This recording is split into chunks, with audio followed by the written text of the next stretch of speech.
psicologia e parapsicologia. Distinguidos cavalheiros, distintas damas, daremos começo à nossa conversa desta tarde. Dentro do terreno do psicológico e parapsicológico existem, certamente, surpresas extraordinárias. Em momentos em que inicio esta conversa, me vem à memória o caso insólito de Eusapia Palladino, de Nápoles. Em presença desta mulher sucediam fenômenos parapsicológicos extraordinários. Sábios céticos, materialistas de toda a Europa, viajaram para Nápoles com o propósito de desmascarar a fraude, como diziam naqueles dias. Realmente tal caso assombrava. Para analisar as questões meramente parapsicológicas de Eusapia Palladino, houve que organizar todo um laboratório. Não faltavam ali balanças delicadíssimas, papel fosforescente, gesso, placas fotográficas muito sensíveis, aparelhos de música entre caixas de aço, devidamente eletrizadas com alta tensão, etc. Este caso parapsicológico era formidável. Eusapia Palladino foi sentada em uma cadeira muito especial. De lado e lado se colocaram postes de aço, se a envolveu em arames de cobre, até as orelhas, os buracos das orelhas, onde vão sempre os brincos das mulheres, foram trespassados com arames, seus dedos, seu corpo inteiro, com o propósito de conjurar qualquer fraude, atarana aos postes de aço de forma tal que qualquer movimento se fazia impossível. Se tentava, durante os experimentos parapsicológicos, mover sequer um dedo, ressoava um timbre. Examinou-se o corpo da presente paciente, a ureia normal, não se encontrou albumina em seus rins, o sangue negativo total, o funcionamento hepático normal, não se acharam cálculos na vesícula biliar. O exame iridológico demonstrou um organismo são. O caso era, pois, formidável. Em presença de Eusapia Palladino, uma mesa, violando a lei da gravidade, se suspendeu na atmosfera. Tiraram-se fotografias do fato, comprovou-se até a saciedade o fenômeno. Quem assistiu eram céticos materialistas, tipos incrédulos em 100%, e contudo, a lei da gravidade havia sido violada. Não apresentava paciente, neste caso concreto, senão unicamente certo tremor nervoso, mas bem de tipo histérico, não creio que tivesse chegado até o tremor de tipo epileptoide. Não possuía cultura de nenhuma espécie, intelectualmente era uma mulher analfabeta. Continuando com aqueles experimentos de tipo parapsicológico, aconteceu que uma bandolim, que se achava no chão do laboratório, flutuou na atmosfera circundante. O mais extraordinário é que ressoava com uma música harmoniosa, como se mãos metafísicas a estivessem fazendo vibrar. O exame, feito em tal caso, não demonstrou fraude. Quem estava não eram tipos fanáticos, pois eram absolutamente céticos, incrédulos em 100%, e a bandolim flutuava no ambiente circundante. A mãe de Botaxi, a mãe de um cientista, morta ela fazia alguns anos, apareceu em meio do laboratório. Tiraram-se fotografias, os cientistas não se deixaram levar das emoções inferiores, usaram suas placas, seus refletores, etc. E ademais, as placas fotográficas não eram suscetíveis de alucinação. Poderíamos aceitar a palavra alucinação, mas não é concebível que as placas fotográficas possam passar pelo processo da alucinação. O fato era concreto e exato. Tratava-se de assuntos científicos que deviam a ser rigorosamente comprovados. Foi fotografada a defunta. Também se obtiveram moldes de rostos em gesso, moldes de mãos, aparentemente invisíveis, em gesso. Todo este material didático foi rigorosamente registrado. Fenômenos, pois, insólitos dentro do terreno mesmo do parapsicológico. Os movimentos nervosos podiam acusar o histerismo na paciente, mas não se registraram tremores nervosos de tipo epileptoide. Tudo isto, pois, o faço notar aqui, ante vocês, dentro do terreno exclusivo parapsicológico. Claro, aqueles cientistas incrédulos regressaram a seu país de origem, absolutamente convencidos do metafísico. De repente não puderam eles sentar teorias, se limitaram a registrar fenômenos, e creio que isto é mais que suficiente para reflexões. Que se possa inferir de tais fenômenos algumas teorias interessantes, é inegável. Teoria significa procissão de ideias, e neste caso, cada qual é livre de sentar sua teoria, eu me limito a citar fenômenos. Em Estados Unidos, Califórnia, Merville, aconteceu outro fato, também insólito, que trago esta tarde aqui, para reflexão. Todos ouvimos falar de William Crookes, o homem que apresentou a matéria radiante em seus tubos de ensaio, um cientista de renome. Aconteceu naquele povo também algo que está fora do normal. Certas pedras eram atiradas à casa de uma família distinguida, a casa das senhoritas Fox. E o mais interessante é que essas pedras entravam por uma janela e saíam por outra, com movimentos, pois, fora do comum, fora do normal. William Crookes, chamado a esse tipo de investigações parapsicológicas, notou que quando tais fenômenos sucediam naquela casa, duas jovens, duas senhoritas, caíam em um transe psíquico muito especial. Resolveu examiná-las detidamente. Notou-se, nestes casos, movimentos nervosos de tipo epileptoide, e isto é bastante interessante. Chegavam estas damas, não só à hipnose, senão, em um estágio mais avançado, penetravam até a catalepsia. Quem estudou algo de hipnologia universitária, saberá diferenciar muito bem entre o que é um transe hipnótico e um transe de tipo catalético. Poderia lhes dizer a vocês que considero o transe hipnótico como a introdução, digamos, ao estado catalético. Costuma ser um pouco difícil levar a um parente ao estado catalético. Dentro do terreno da vida real, muitas vezes se sepultou e se sepultará um sujeito em estado catalético. E me vem à memória, nestes momentos, algo que acontecia em Puebla. Ali existia um sepultureiro muito interessante, ou um chefe de panteão, para ser mais claro, muito interessante. Antes de permitir a sepultura de alguém, exigia que se deixasse o ataúde, pois, com o defunto, uma noite dentro da capela, com o propósito de dar-lhe a oportunidade, por acaso, por via das dúvidas, como dizem, a que voltasse a si. Esse homem, ao fim, declarou através do rádio, que pelo menos 50% dos candidatos à sepultura haviam ressuscitado. Um pouco atrevido seu conceito. Ainda mais, atreveu-se a citar nomes e sobrenomes de doutores que ditaram, que assinaram certificados de defunção. Por aqueles dias estava se formando um grande problema com motivo dessas declarações, em Puebla. Ao fim lhe proibiram a este homem seguir falando. Isto deve convidar-nos à reflexão. O que diremos nós das múmias de Guanajuato? Muitas aparecem em atitudes insólitas, como tratando de abrir uma caixa, ou viradas de boca abaixo. Vê-se que há muitos, pois, se lhes deu sepultura em estado de catalepsia. Que a ciência hipnológica universitária capacite a um profissional para levar ao paciente até o estado catalético, não é impossível, mas ante tudo, o profissional tem que voltar-se idôneo em hipnologia, do contrário, não seria possível levar um paciente até o estado catalético. Bom, para não nos desviarmos tanto do tema, continuarei lhes dizendo a vocês que aquelas senhoritas Fox, de Merville, chegavam até o estado catalético. Nos análises feitos, sim existia, neste caso, movimento nervoso epileptoide. Isto nos convida à reflexão, nos acordamos daqueles processos do Evangelho crístico, com convulsões de tipo epiléptico. Em todo caso, sim se anotou pois o movimento nervoso epileptoide nas senhoritas Fox de Merville. Pelo demais, o análise não demonstrou nenhum órgão afetado em particular. No análise cerebral deu bons resultados, e em geral, toda a sua história clínica, digamos, era normal. Quando estas damas caíam em catalepsia, se obtinha certa materialização fantasmal, fora do comum.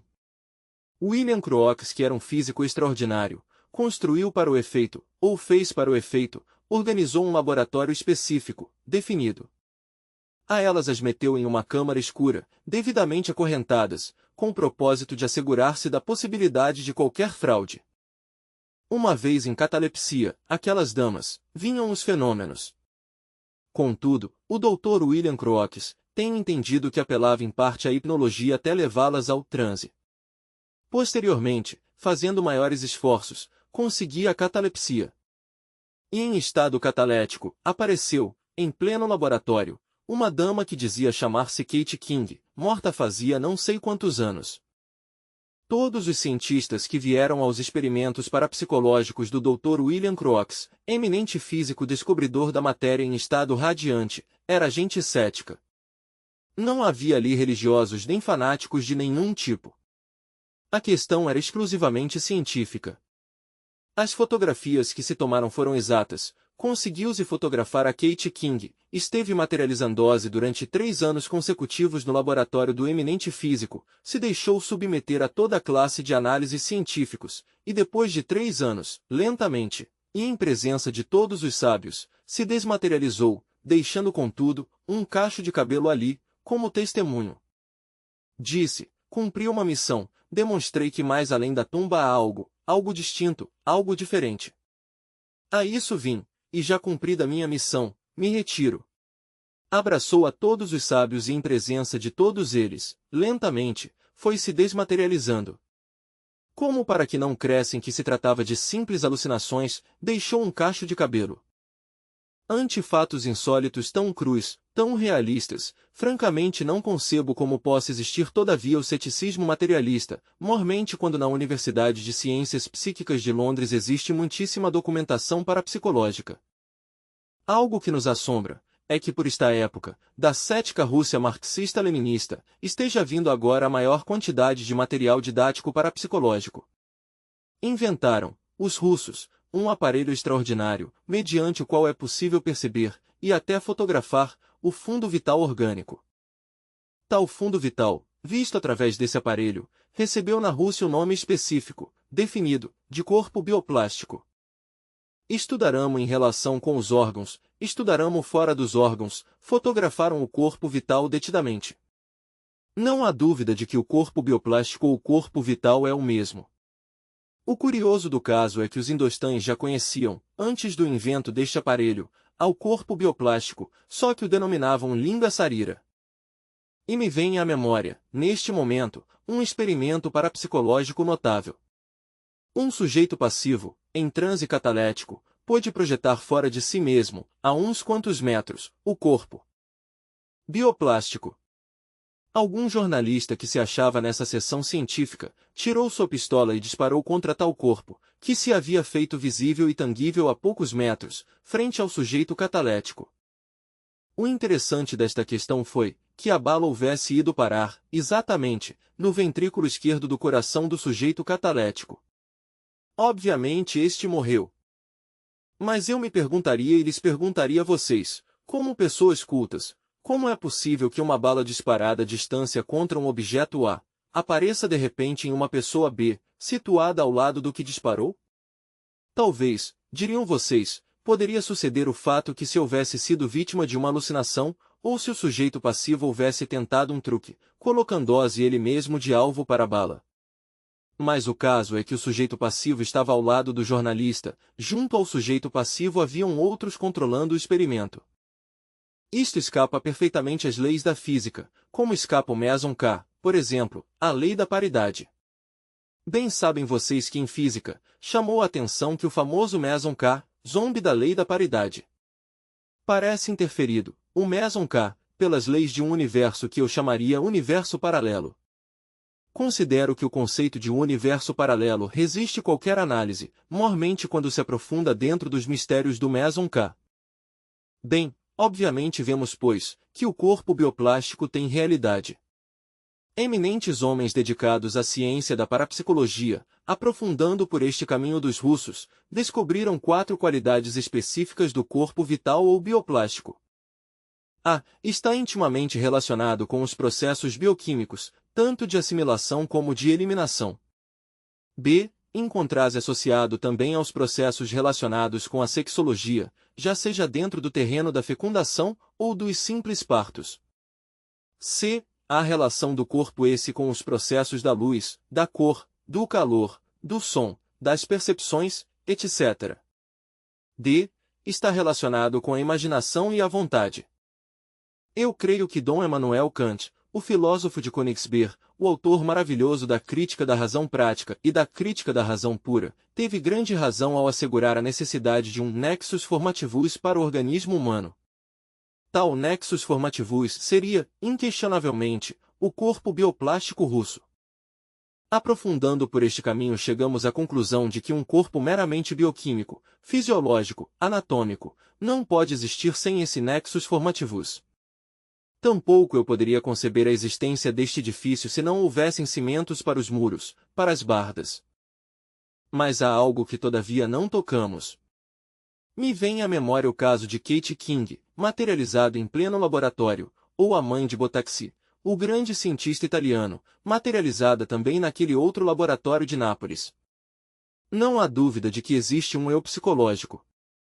Miars Olmers nos fala francamente do eu subliminal, cada qual é muito livre de pensar como queira, mas não encontraríamos realmente uma explicação lógica, que resistisse uma análise, se não aceitássemos o famoso ego dos psicológicos. Não é possível conceber uma máquina que possa, por si mesma, ter processos analíticos definitivos, que tenham emoções, que tenha psique, se não existisse um sujeito de tipo mais bem psicológico, metafísico, diriam os religiosos. Lá os religiosos com sua metafísica. Respeito as religiões, mas não me estou metendo, por agora, nisso. Quero cingir-me, em forma estrita, à questão psicológica, e de passagem, tocar os problemas de tipo parapsicológico. Quando sonda um sujeito passivo em uma sessão de hipnologia, pode descobrir que existe o subconsciente, o pré-consciente. Sobre os termos subjetivo e objetivo, consciente e subconsciente, há muita discussão atualmente. Os psicólogos, digamos, do século passado, consideravam consciente tudo o que se relacionasse com as percepções físicas ordinárias, os processos de raciocínio, os processos emocionais, etc. Consideravam como subconsciente aqueles processos que escapam à percepção diária. Para eles, subconsciente eram os sonhos, e consciente seriam os fenômenos meramente telepáticos, etc.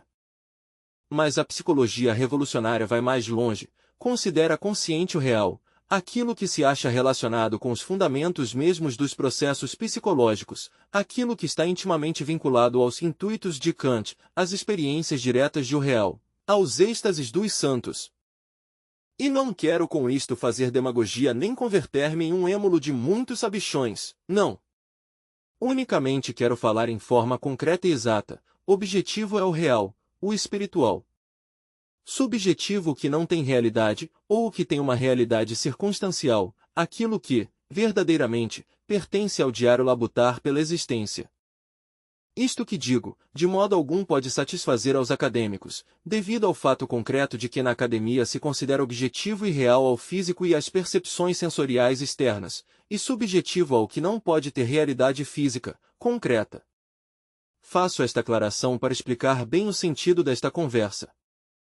Em todo caso, o eu de muitos psicólogos, o eu da psicologia experimental, não o considero algo plenamente objetivo, digo que é subjetivo em 100%, que pertence às regiões do subconsciente, à associação entre o subjetivo e o subconsciente. O subjetivo é subconsciente, o objetivo é consciente. Considero que o eu é subjetivo. Os teósofos pensam que existe um eu de tipo superior e o denominam alter ego, também aceitam um eu inferior.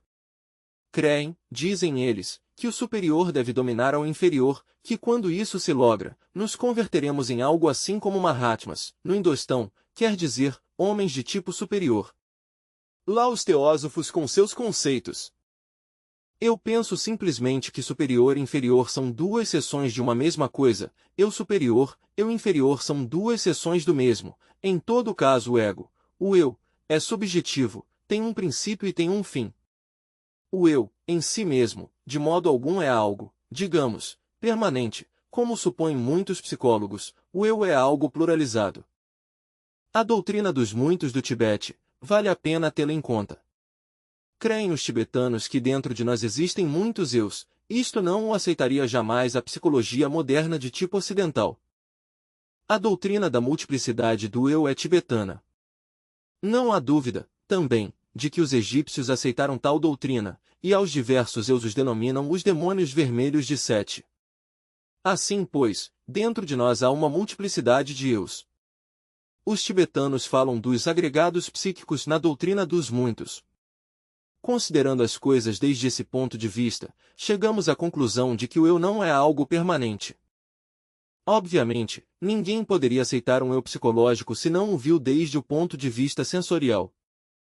Mas se citei em alguma forma os fenômenos da parapsicologia, os fenômenos obtidos em Nápoles e em Estados Unidos, o fiz com o propósito de que vocês entendam que sim, foi comprovada a realidade em um eu, que inclusive continua depois do sepulcro. Só acrescento a esse ponto de vista, digamos, fenomenológico, a doutrina tibetana dos muitos, considero que dentro de cada um de nós há muitos eus. Obviamente, isto poderia dar-nos uma explicação muito concreta do porquê das contradições psicológicas nos seres humanos. Eu vou comer, diz o eu do estômago. Não, não é isso que quero, diz o eu intelectual, vou ler um pouco. De repente, intervém um terceiro em discórdia e assegura, vou dar uma caminhada em vez de comer ou de ler, é o eu do movimento. Ah, pois, uma série de contradições psicológicas dentro de nós que bem vale a pena ter em conta. Ademais, devem saber vocês, cavalheiros, damas, que a máquina orgânica está muito bem feita, temos um cérebro intelectual, temos um centro emocional, e isso ninguém me pode negar. Se o centro intelectual está localizado estritamente no cérebro, o emocional se acha localizado, exatamente, no coração e sistema nervoso grande simpático, em geral. Temos um centro motor que está localizado na parte superior da espinha dorsal, temos um centro instintivo que está na parte inferior da espinha dorsal, e temos o centro sexual. Que cada um desses centros tem a sua mente específica, isso é inegável, o vemos nos funcionalismos. Inquestionavelmente, a máquina orgânica é um pouco complexa. As impressões chegam ao cérebro, são remetidas pelo ego, ou pelo eu, a qualquer dos centros da máquina. Pode suceder que o eu envie as impressões em forma equivocada, a um centro que não lhe pertence, e então temos um erro manifesto na personalidade. Costuma acontecer, senhores, de que muitas vezes se confunde um centro com outro. Por exemplo, uma mulher atende muito bem a um homem, de repente, porque lhe cai muito simpático, lhe brinda atenções específicas de toda a classe, etc. Claro, aquelas impressões chegam ao centro intelectual do homem, mas pode suceder que o ego, ou eu, remeta tais impressões ao centro sexual, por exemplo, e então o sujeito sinta, por essa mulher, atração sexual, ou que as remeta ao centro emocional, e então o sujeito chega a crer que essa mulher, pelo fato de haver-lhe brindado tais atenções, está enamorada dele. Equivocado assim, requer de amores a mulher, e se a mulher nunca pensou enamorar-se dele, senão que o atendeu por simples amizade, por simples cortesia. Fica tremendamente surpreendida quando o sujeito vem a requerê-la de amor. Eu conheço alguém por aí, cujo nome não menciono, que sempre vive nessa equivocação, se equivocou uma vez e segue se equivocando 1000 vezes. O homem, cada vez que vê a uma dama que o atende, crê que está enamorada, e de fato a requer de amores, e as damas, pelo comum, ficam tremendamente surpreendidas, posto que elas não se enamoraram dele. Assim conseguiu, este homem, que gentes que lhe tinham estima agora o aborreçam. Conclusão, já está bastante grandinho e não logra conseguir mulher. Vejam vocês, quão fácil é enviar as impressões que chegam através dos sentidos, a um centro que não lhe corresponde.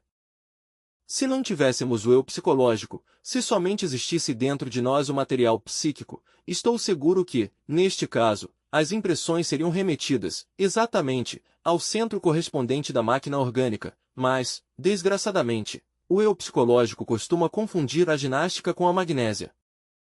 Inquestionavelmente, o eu psicológico é um punhado de prejuízos, temores, ódios, apetências, receios, fornicações, adultérios, etc., etc., etc. Conclusão: o eu psicológico está composto por um cúmulo de eus de tipo também psicológico.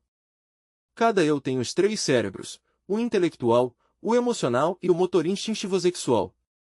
Conclusão: cada um dos eus que em nosso interior carregamos, parece uma pessoa diferente, é uma pessoa diferente. Todos estes eus que em nosso interior carregamos, brigam pela supremacia, quiseram ser os amós, os senhores, e quando um deles logra o controle total da máquina orgânica, crê que triunfou, mas não tarda o momento em que outro desloca.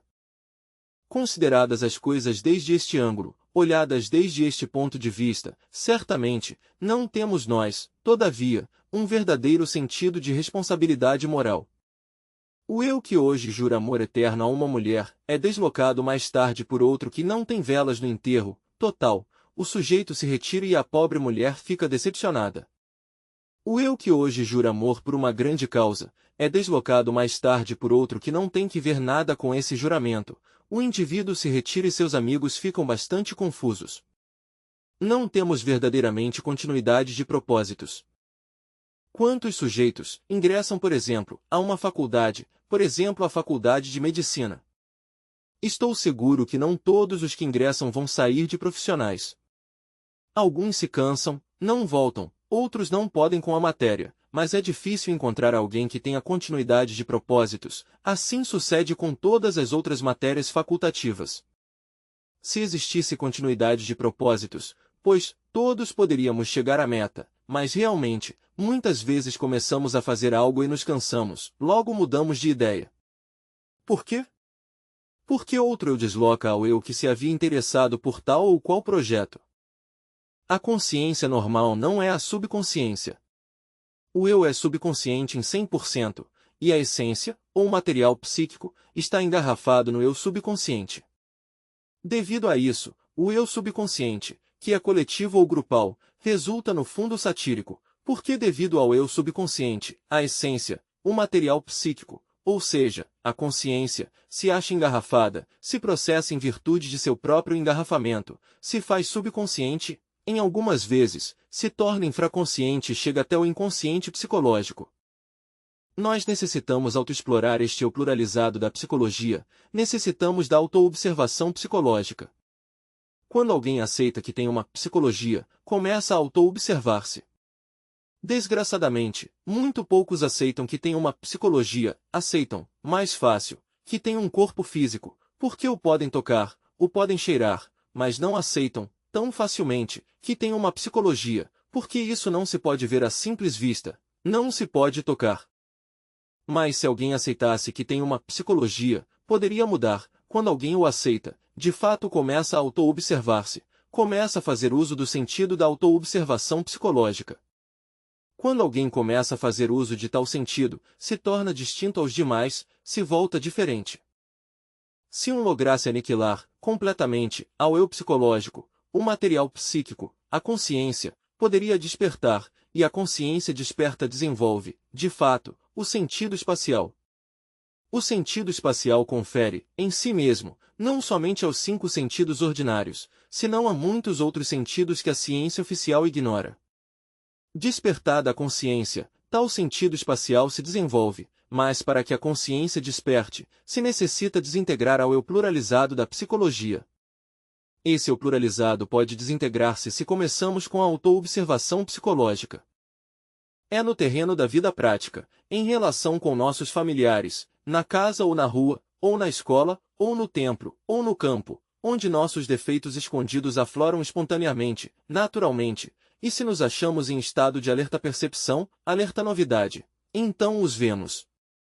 Defeito descoberto, deve ser enjuiciado analiticamente, deve ser aberto com o bisturi da autocrítica, assim poderemos compreendê-lo. Quando compreendeu integralmente um defeito em todos os níveis da mente, em todos os recantos do entendimento, então pode desintegrá-lo. É fácil desintegrar um defeito, quando se compreendeu integralmente. Defeito desintegrado, eu desintegrado, equivale a desintegrar um agregado psíquico, e o percentual de consciência ou material psíquico embutido entre tal agregado fica de fato liberado. Normalmente, a gente tem um 3% de consciência desperta e um 97% de subconsciência, mas se desintegramos alguns agregados psíquicos, aumentaremos o percentual. Se a humanidade tivesse um 10% de consciência desperta, já não haveria guerras no mundo, e quando consegue ter, sequer, um 60% de consciência desperta, logra a percepção objetiva real dos fenômenos naturais. Agentes comuns e correntes não logram a percepção objetiva dos fenômenos. Estou absolutamente seguro que de todos os fenômenos físicos que acontecem ao nosso redor, somente logramos perceber uma milionésima parte. Não há dúvida de que, atualmente, nossa consciência se encontra muito enfrascada dentro do ego. Se lográssemos, na realidade, aniquilar o 100% do famoso ego, ou eu pluralizado, lograríamos também o despertar absoluto da consciência em 100%. Uma consciência completamente desperta é uma consciência objetiva, já não é uma consciência subjetiva, tampouco pertence ao terreno do infraconsciente ou do inconsciente, ou do mero pré-consciente freudiano, é uma consciência verdadeiramente objetiva, no sentido transcendental da palavra. Homens de consciência objetiva foram um Hermes Trismegisto, um Quetzalcoatl, um Gautama na Índia, um Pitágoras na Grécia, um Zaratustra na Pérsia, etc. A consciência objetiva, desperta em 100%, nos permite experimentar, diretamente, isso que não é da mente, isso que está mais além do corpo, dos afetos e do entendimento, isso que é o real, a verdade. As gentes comuns e correntes não percebem jamais um fenômeno em sua forma completa, íntegra ou unitotal. Para percebê-lo, se necessita gozar da consciência objetiva, porque só a consciência objetiva logra a percepção integral de tal ou qual fenômeno. Normalmente, nós vemos uma flor, admiramos sua geometria, e se estudamos um pouco de química, sabemos a fórmula química de tal flor, aplicamo-la à flor durante nossa análise. Em uma palavra, vemos na flor o que estudamos, o que aprendemos na sala de estudo, o que nossos professores nos ensinaram, mas não vemos a flor em si mesma, tal qual é, senão nossas teorias depositadas na flor. Isto molesta muito a Marx, mas Kant tem razão quando afirma que não percebemos as coisas em si. Como poderiam vocês assegurar que estão vendo este copo? Certamente, estão vocês percebendo a imagem deste copo, mas o copo, em si mesmo, não o estão percebendo. Estou seguro de que vocês não estão vendo os átomos desse copo, os elétrons, os íons, os prótons, etc. Estou absolutamente seguro de que vocês não estão vendo o movimento molecular ou atômico no copo. Estão vendo uma imagem do mesmo, mas não estão vendo na coisa em si, o copo em si. De maneira que isso desgosta tanto a Marx, em sua dialética materialista, é para ele, desafortunadamente, algo que não poderia de nenhuma maneira documentar. Dom Emmanuel Kant, ao dizer que não vemos as coisas em si mesmas, está afirmando algo cruamente real. Vemos as imagens das coisas, mas não as coisas em si mesmas. Dentro do terreno meramente parapsicológico, nós temos que entender os funcionalismos da mente, em forma mais profunda. Não se trata de crer ou não crer, porque isto de que eu creio, e isto de que não creio, pode deixar-se para assuntos de religiões, mas nós não estamos em assunto de religiões. Os sábios da parapsicologia avançada e revolucionária classificam a mente em 3 aspectos. Primeiro, mente sensual. Segundo, mente intermédia. Terceiro, mente profunda, mente interior. A mente sensual elabora, como diz Emmanuel Kant, o filósofo de Königsberg, seus conceitos de conteúdo mediante os dados aportados pelos sentidos, quer dizer, mediante as percepções sensoriais externas. A mente intermédia contém, em si mesma, isso que se chamam crenças. E a mente interior está fechada normalmente nos seres humanos. No que diz respeito ao grande Kabir Jesus, que cito agora aqui, de forma oportuna, qualificava a mente sensual como a levadura dos saduceus, materialistas e incrédulos. Certamente, a mente sensual não poderia saber nada do real, da verdade, do divinal, posto que elabora seus conceitos de conteúdo, como assegura Dom Emmanuel Kant na Crítica da Razão Pura, exclusivamente com os dados aportados pelos 5 sentidos. Não pode saber nada que se saia dos 5 sentidos, por isso se lhe denomina mente sensual, é a levedura dos saduceus materialistas daquela época de Jeshua ben Pandirá. Quanto à mente intermédia, classificou-se naquela época como a levadura dos fariseus, porque contém crenças nada mais, sem comprovação científica de nenhuma espécie. O sujeito 20 concorre a seu rito, a seu culto, a sua seita, ao que seja, por cumprir, porque se comprometeu, ou porque sua família pertence a tal seita, mas jamais se autoexplora psicologicamente. Nunca, jamais na vida, se preocupa por eliminar os defeitos de tipo psicológico, aparenta uma coisa e é outra. Eis aí o fariseu ou eu fariseu. E quanto à mente interior, já muda a questão. Certamente, a mente interior propriamente dita, analisada na parapsicologia revolucionária, é diferente, é capaz, e pudesse isso corroborar com fenômenos parapsicológicos extraordinários. É capaz de perceber, por si mesma, e em forma direta, os fenômenos naturais, íntegros, unitotais. Alguém poderia, por exemplo, não saber nada de química e conhecer de imediato um fenômeno químico, ainda que não utilizasse os termos químicos, a condição, claro está, de haver aberto a mente interior. Alguém poderia não haver estudado física jamais, mas, sim aberto a mente interior, pode perceber o fenômeno físico em forma íntegra, ainda que usasse outros termos distintos aos que comumente denominamos termos físicos. Quem abriu a mente interior, pode, naturalmente, experimentar isso que não é do tempo, isso que é a verdade. Mas para abrir a mente interior, se requer, ante tudo, haver eliminado o eu subliminal de Mies, haver destruído todos esses agregados psíquicos, que em seu conjunto, constituem o mim mesmo, o si mesmo, o eu psicológico. Passar pela aniquilação budista seria louvável. Quem se resolve a passar pela famosa aniquilação budista, quer dizer, pela autodestruição do ego psicológico, logra o absoluto despertar da consciência. Quanto a consciência desperta radicalmente, então, como sequência ou corolário, se abre a mente interior. Esta não se fundamenta na fé do carvoeiro, nem nas crenças, nem nos conceitos materialistas, etc., tem como único fundamento a consciência desperta. Uma consciência desperta é uma consciência que pode captar todos os fenômenos cósmicos e transmiti-los à mente interior. Nestas condições a mente interior pode articular, seria possível isto mediante a aniquilação budista. Essa mãe de Botaxi, fotografada em um laboratório de Nápoles, não é mais que o eu pluralizado, fazendose tangível em pleno laboratório. Essa Kate King, fotografada, estudada em estados unidos pelo famoso físico William Crookes, no fundo não é mais que um agregado psíquico de alguém que morreu, um eu psicológico materializado fisicamente, visível e tangível, ante os cientistas. Até aqui minhas palavras desta tarde. Contudo, o que queira perguntar, pode fazê-lo com toda liberdade. Item estudante. Item mestre. O que diz? Item estudante. Queria ser tão amável de voltar a repetir a pergunta? É que quase não se ouve cá. Item estudante. Sim. Dizia o senhor, que quando analisamos os fenômenos físicos, não vemos o fenômeno em si mesmo, senão uma imagem dele, nos dizia isso, não?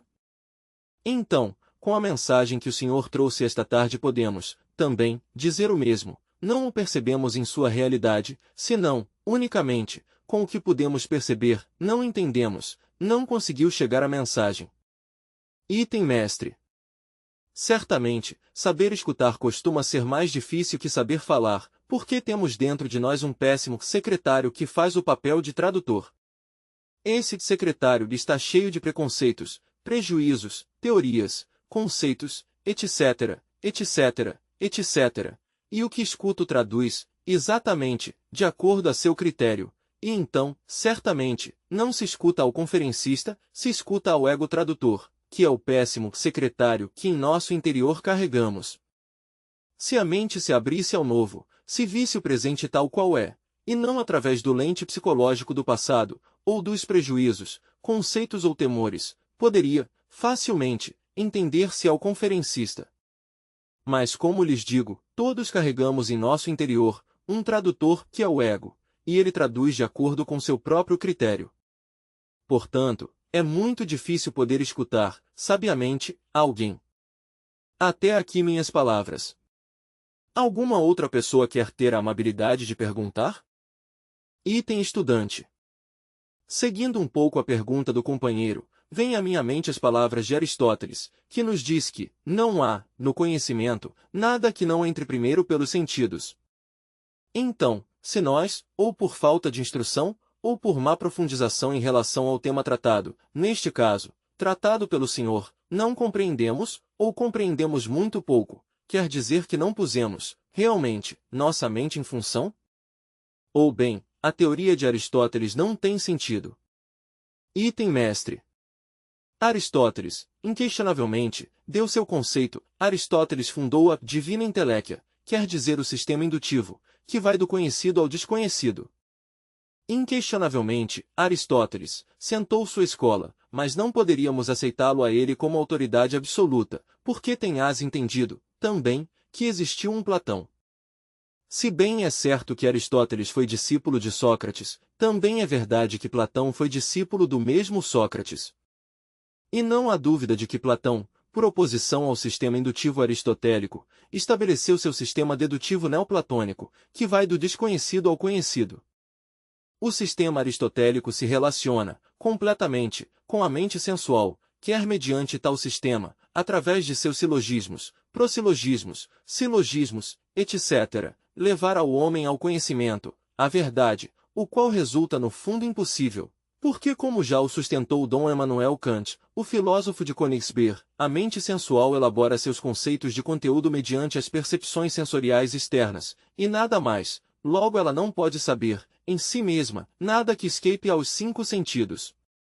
O sistema dedutivo neoplatônico é superior, quer a experiência de o real, partindo do ontológico ao meramente psicossomático e intelectual.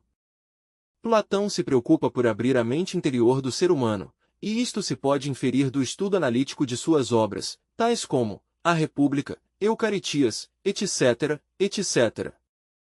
Assim, pois, conceituo que necessitamos abrir a mente interior, se é que queremos conhecer o real.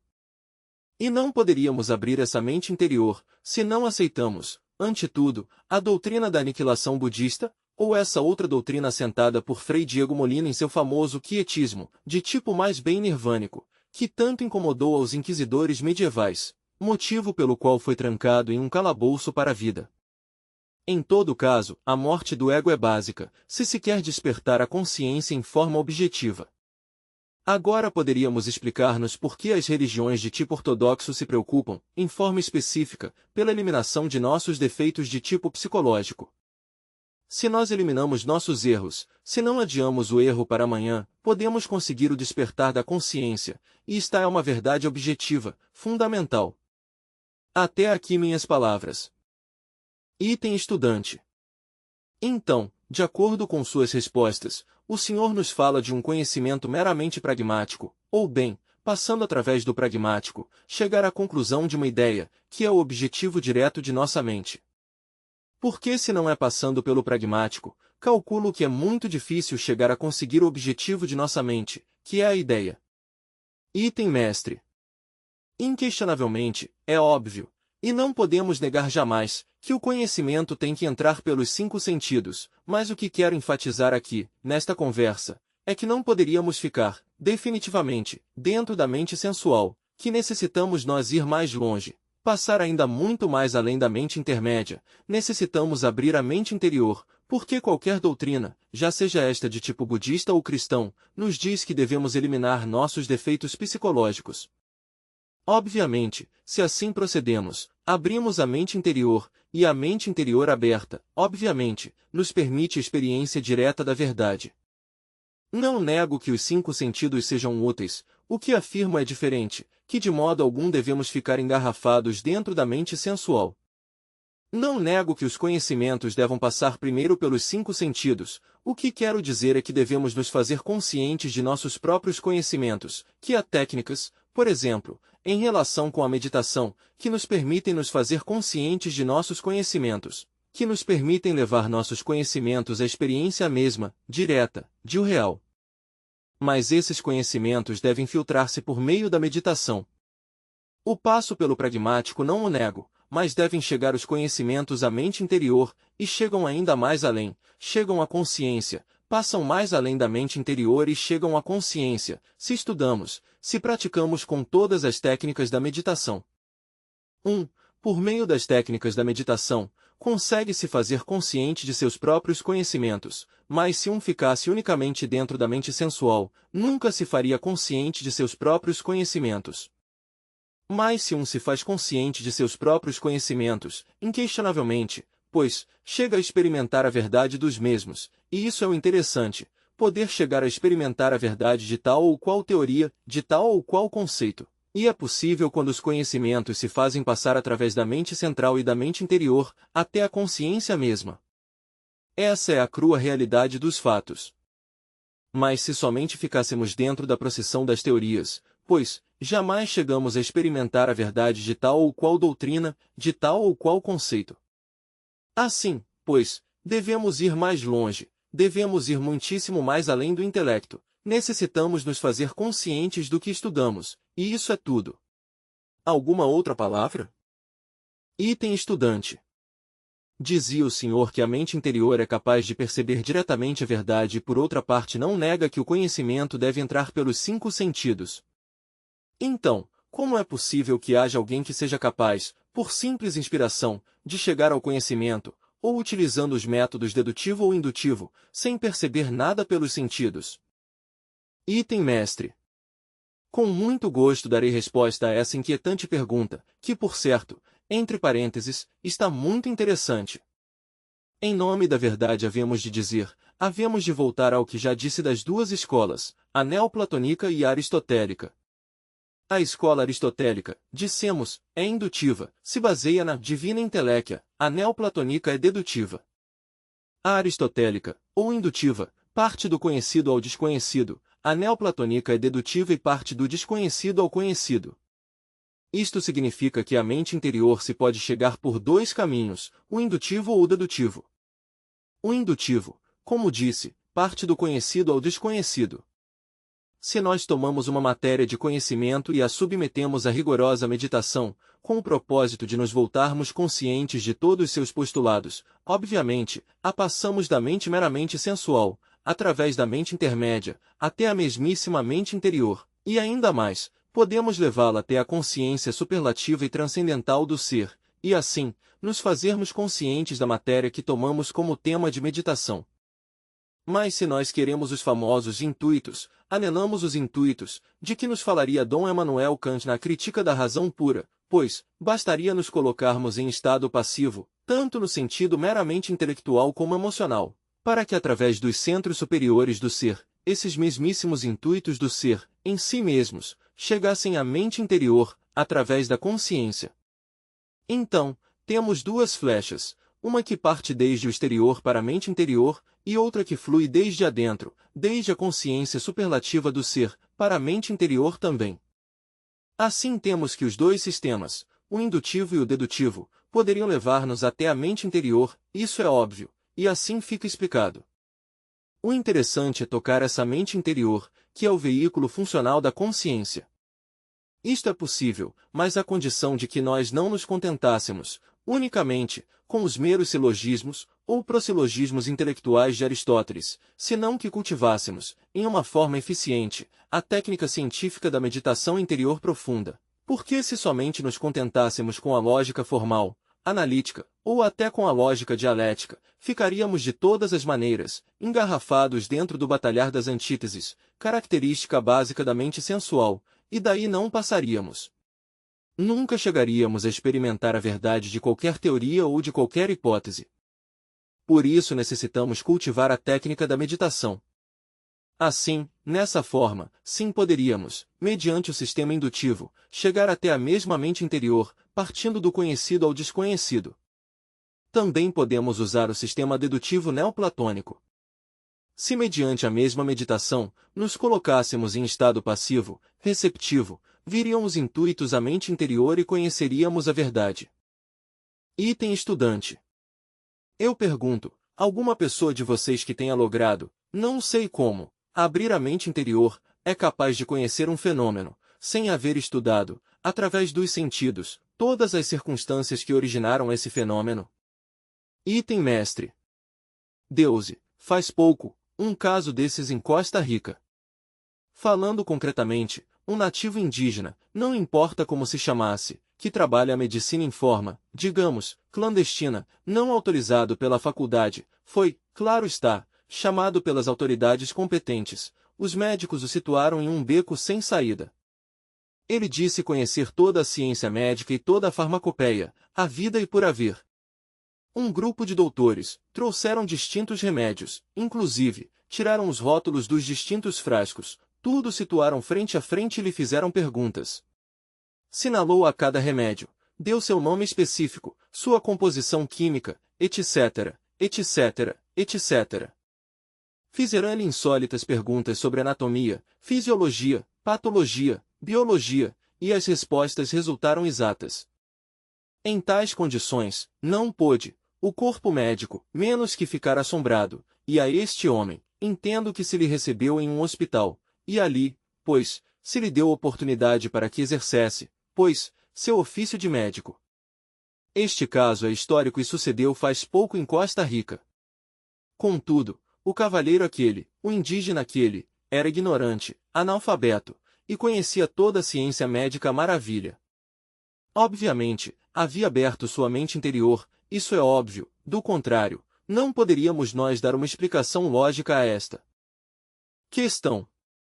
Nos evangelhos das distintas religiões, chamem-se cristãos, ou budistas, ou muçulmanos, ou como se queira, nunca faltam santões, místicos, etc., etc., etc., que se denominam iluminados.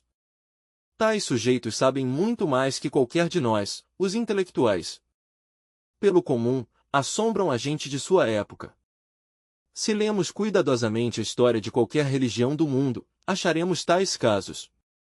Poderíamos nós aqui, nos comportarmos como verdadeiros céticos e rir-nos um pouco, mas os fatos são fatos e ante os fatos temos que nos render, essa é a crua realidade. Algum outro cavalheiro, dama, deseja perguntar algo? Item estudante. Item mestre. Pode repetir? Item estudante. Poderia afirmar-se que a psicologia é o relativo às leis psíquicas ou leis da alma? Item mestre. Os mesmos termos o estão indicando, não? Item estudante. Como diz o senhor, mestre? Item mestre. Os mesmos termos o indicam. Obviamente, as leis psíquicas ou leis da alma constituem o estudo da psicologia. Item estudante. Poderia, por favor, ampliar um pouco sua explicação? Item mestre. Pois, digo eu, que os mesmos termos o indicam, já sabemos que logos é lei, e psique se traduz como alma. De maneira que se dizemos, lei da psique ou da alma, pois, estamos dando, a palavra psicologia, sua tradução. Agora, o meramente parapsicológico também está definido com um termo. Recordemos o termo paralelo, por exemplo, ou paralela. O parapsicológico marcha, pois, em forma paralela com o psicológico, somente que dentro do terreno parapsicológico, se vai mais a fundo, se estudam certos fenômenos que normalmente não se estudam em psicologia, se estudam aqueles fenômenos, digamos, psicológicos, que chamaria eu extraordinários. Dentro do meramente parapsicológico, poderíamos incluir, por exemplo, os fenômenos cataléticos, poderíamos incluir até a hipnologia mesma, poderíamos incluir certos transes místicos que se notam em alguns sujeitos psíquicos receptivos. Tudo isso está, digamos, devidamente correlacionado com o fisiológico, até o patológico, etc., etc., etc. Item estudante. Posso perguntar? Item mestre. Por suposto. Item estudante. A psicologia moderna sim é aceita como matéria científica, enquanto que a parapsicologia não é considerada na mesma forma. Qual é seu conceito neste sentido? Item mestre. Marcham paralelas, obviamente. Este é um terreno um pouquinho espinhoso, porque sucede que nos últimos tempos, dentro das diversas escolas, houve certa pugna entre a psicologia e a parapsicologia. Alguns chegaram a classificar a parapsicologia de pseudociência, de algo que não tem um verdadeiro valor científico, o qual é absurdo. Para o sábio, ou não digo somente para o sábio, senão para os que aspiramos ao real conhecimento acadêmico, é tão importante a psicologia como a parapsicologia. Nós não podemos subestimar, em forma alguma, nenhuma linha do saber. Obviamente, nenhum de nós é sábio, mas, sim amamos a cultura, a ciência, e como pessoas sérias que somos, não devemos subestimar nenhuma linha do saber. É meu humilde conceito. Item estudante. Eu opino que o problema radica em que a parapsicologia não está ainda aperfeiçoada, e que as investigações realizadas, neste campo, carecem de validade científica. Não o crê o senhor assim? Item mestre. Citei precisamente, aqui, hoje, fenômenos parapsicológicos, com o objeto de falar com fatos concretos e sentar diferenças. Inquestionavelmente, a parapsicologia, por si mesma, sozinha, pois, é considerada atualmente, por muitos psicólogos, como uma espécie de pseudociência.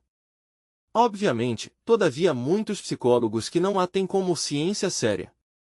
Mas eu me perguntaria, por sua vez, se os psicólogos, através dos séculos e do tempo, não houvessem feito seus estudos analíticos, suas observações, teríamos hoje, acaso, uma ciência séria? Isto custou muito trabalho, chegar a ter a matéria psicológica aperfeiçoada. Dentro do terreno do meramente parapsicológico, digo eu, obviamente, também há muito que aperfeiçoar. Se a parapsicologia quer chegar a converter-se, digamos, em uma matéria de tipo sólido, necessita seguir observando os fenômenos extrasensoriais e se documentando, devidamente, com os elementos sérios de juízo que existem, não somente no ocidente do mundo, senão também no mundo oriental. Bem vale a pena que nós aprofundássemos dentro dos textos sânscritos, que estudássemos todos esses fenômenos dos derviches do Turquestão, derviches extraordinários, que investigássemos, profundamente na Grande Tartária, onde existe documentação extraordinária sobre fenômenos parapsicológicos.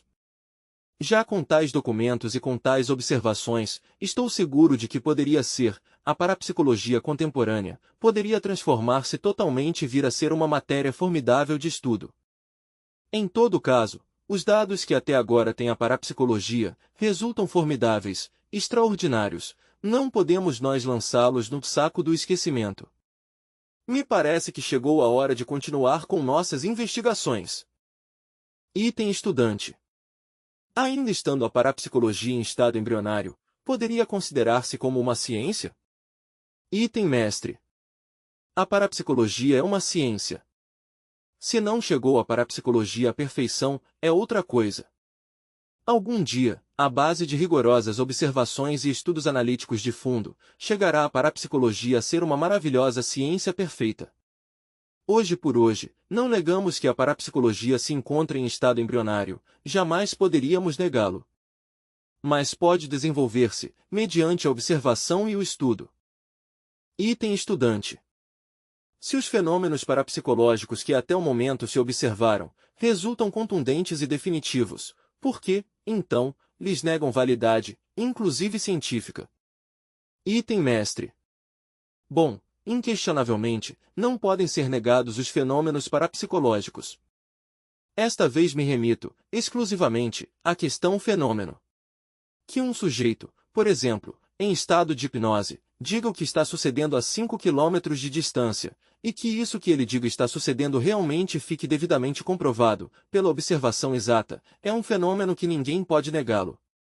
Que se logrou a materialização, por exemplo, de um algo, não importa o nome que lhe demos a esse algo, em um laboratório, como é o caso de Eusapia Palladino, de Nápoles, ou de William Crookes, o eminente físico, é um fenômeno parapsicológico que não pode ser negado. De maneira que os fenômenos extrasensoriais, no fundo, são parapsicológicos, e se resultam exatos, pois constituem, naturalmente, elementos de juízo muito sérios. Obviamente, com tais dados, analisados e rigorosamente estudados, podes enriquecer a parapsicologia, e se enriquecerá cada vez mais. Agora, o que faltaria saber é desde que ângulo vamos nós assentar para ajuizar esses fenômenos. Poderíamos ajuizá-los desde um terreno meramente psicológico, poderíamos ajuizá-los desde o ponto de vista exclusivamente materialista, mas, neste caso, a dialética materialista falharia, ante fenômenos parapsicológicos exatos. Obviamente, se não nos colocamos desde um ângulo judicioso, desde um ângulo preciso, para ajuizar esta classe de elementos, inquestionavelmente iríamos ao fracasso, não poderíamos elaborar uma real ciência parapsicológica. Em todo caso, se bem é certo que a psicologia é grandiosa, que é uma ciência extraordinária, não podemos negar também que a parapsicologia está avançando a passos gigantescos, e que um dia, chegará a constituir uma cátedra preciosa. Esse é, pois, meu conceito. Distinguidos cavalheiros e damas, como queira que já se nos fez tarde, lhes dou as graças por haver assistido a esta conversa, e em forma muito judiciosa, lhes convido a nossos estudos, situados na Rua Mariano Otero 626. Ali estaremos para recebê-los. Temos ao redor de umas 60 obras, material didático suficiente como para seus estudos. Boa noite. Aplausos.